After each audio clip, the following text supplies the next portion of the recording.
আগরতলার পশ্চিম থানা এলাকায় ফের সক্রিয় হয়ে উঠল চোর চক্র। দিন দুপুরেই লঙ্কামুড়া বিনপাড়ার এক বাড়িতে ঘটল দুঃসাহসিক চুরির ঘটনা। পরিবারের সদস্যরা বাইরে থাকার সুযোগে ঘরের বেড়া কেটে ও দরজা ভেঙে ঢুকে পড়ে দুষ্কৃতীরা। লুটে নেওয়া হয়েছে প্রায় 10 থেকে 15 লক্ষ টাকার সোনার গয়না ও নগদ অর্থ। পুলিশের টহলদারি না থাকা এবং নিরাপত্তা নিয়ে ক্ষোভে ফুঁসছেন এলাকার বাসিন্দারা। আগরতলার পশ্চিম থানার অন্তর্গত লঙ্কামুড়া বিনপাড়া এলাকায় দিনে দুপুরে ঘটে গেল এক দুঃসাহসিক চুরির ঘটনা।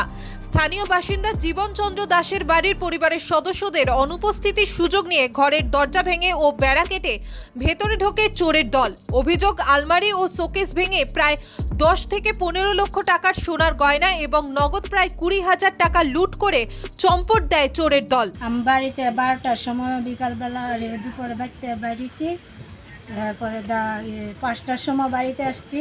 আর এই দরজা বাইঙ্গা বেড়া কাটিয়া আমার সব গড্ডে সুকেস কাটিয়া বাইঙ্গা সব স্বর্ণের জিনিস সব নিয়ে গেছে। টাকাও ছিল, টাকাও 20,000 টাকার মতন আসলো।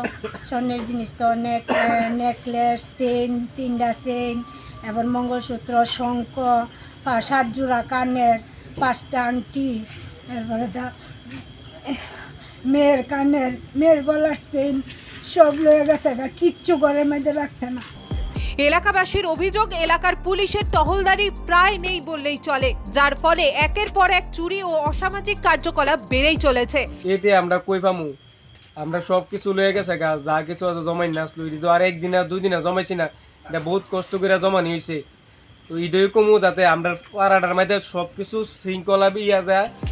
এর আগেও এই এলাকায় একাধিক দোকান ও বাড়িতে চুরির ঘটনা ঘটলেও কোনোটারই সুরাহা হয়নি।